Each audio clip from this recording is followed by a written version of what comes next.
One of the best homilies I ever heard an archbishop give was not even really a homily. Our new archbishop here in St. Louis, who just arrived on the scene the end of June this past summer, called together all the priests for a luncheon and a conversation afterwards to get to know each other. Before he came to St. Louis, he had 2 bouts with cancer, bladder cancer actually. And so he said, ask anything you want. I'll try to answer any question you got.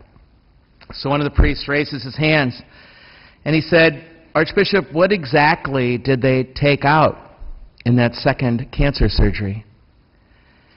And he answered, they took out 2 tumors and a heck of a lot of ambition.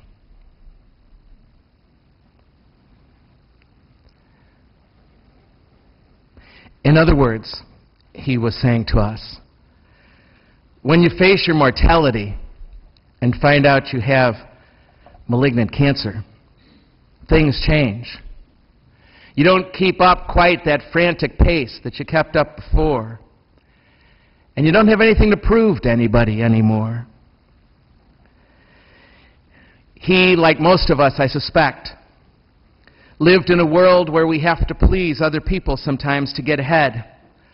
Maybe even selling out to power so as to climb the next rung of the ladder and maybe even the next ladder after that.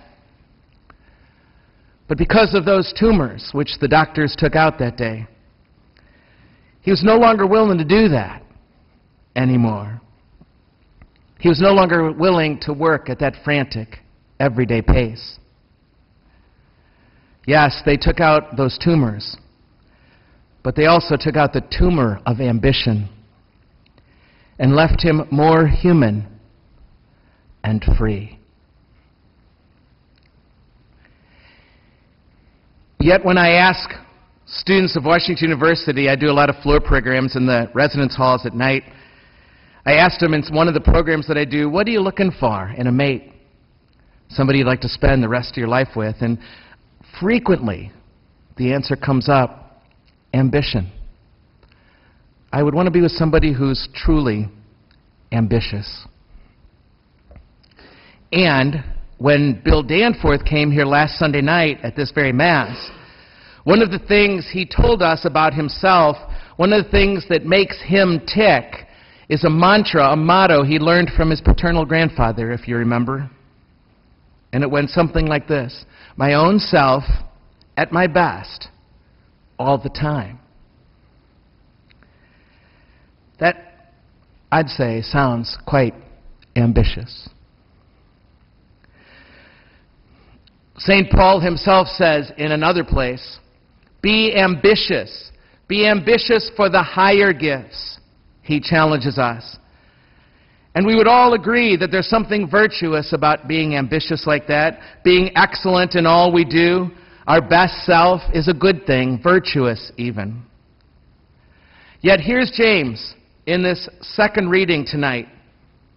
James says to us, in no uncertain terms, and James is this very practical Christian, if you've listened to these readings Sunday after Sunday, beloved, where ambition exists, there is disorder and every foul practice.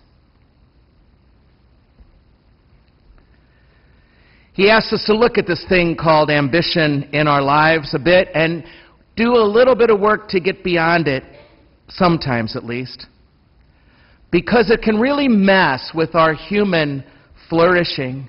It can get in the way of our own fruitfulness at work or in our relationships. And it can keep the world really from becoming the world God dreamed for us. The results of a certain kind of ambition, what James would later call a selfish ambition, is that we are at each other's throats all the time. And then comes Jesus here in tonight's gospel. The disciples are demonstrating out loud the worst of this kind of ambition. They're arguing about who's the greatest. They want to be the top ambitious indeed. So Jesus' response to them is to put a little child in the middle of the room. He puts that little child in the middle of the room and he cradles this little one in his arms, this little child. A little child who only gets lost in the moment. A little child who has no clue yet what it means to be ambitious. A little child who has the power and the magic, it seems to me, to do the same thing to all of us. No matter how ambitious we get in a day, no matter who we climb over to get to the top, when we're with a little baby, all of that disappears, and we become just like that little child. And he says, cradling that child in his arms, so, you want to be first? Then you got to figure out how to be last. My friends, what twists this ambition and makes it destructive to us and to others is ego. In a word, it is our ego. We make it about us.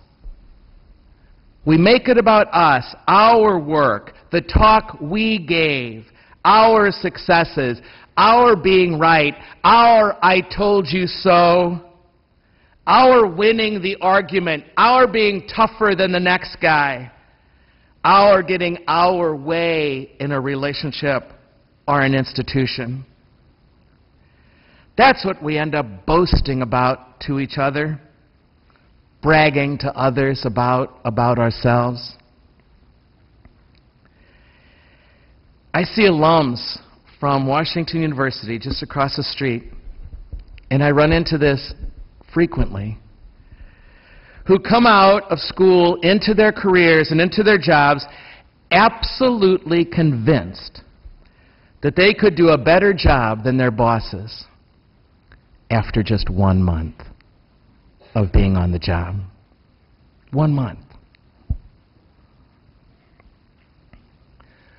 The word of the Lord tonight to you and to me, get over yourself.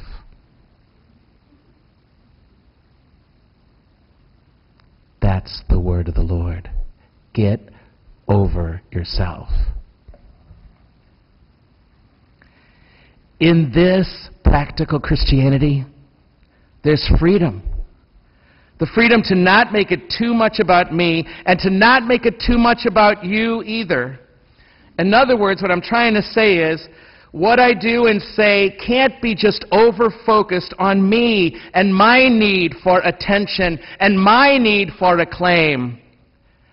But it also can't be all about you and your opinion of me, what you're thinking about me, and giving you too much power in my life. Learning to worry less about what others think about me, that's still relevant. It's relevant how people receive us and experience us, what they think about us and their opinions of us. That's still relevant. But it's got to become less important than it is right now. It's got to become less important if we're going to be free. We spend way too much energy in our day trying to win people over in their good opinion of us. And we put way too much power out there on them, in them. Don't you just hear how much freedom there would be in our day if we worried just a little bit less than we do about others' opinions of us? Can you hear it?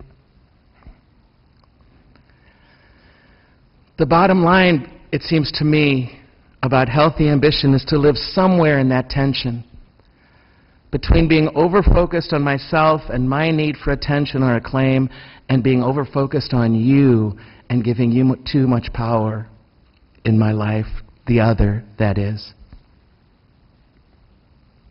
Let me give you an example.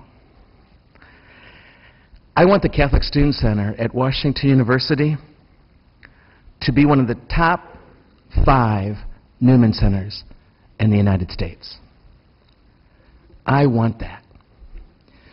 We are arguably in the top 10 right now. Why do I want that?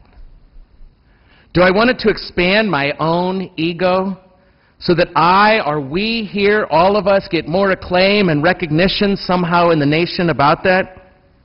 I have to ask myself that question all the time.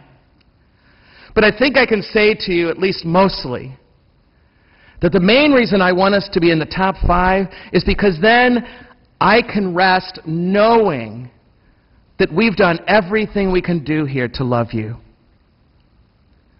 That we've grown the staff, and we've grown the programming, we've grown the institution, and we've grown the buildings, and we've been the kind of people who will be there for any student at this university who might ever need us or want any connection here. That's why I want to be in the top 5. I trust that. Nevertheless, the acclaim and the ego can twist that too if I don't pay attention. I want us to be in the top 5. But only because then I'd know we were doing our job to love you.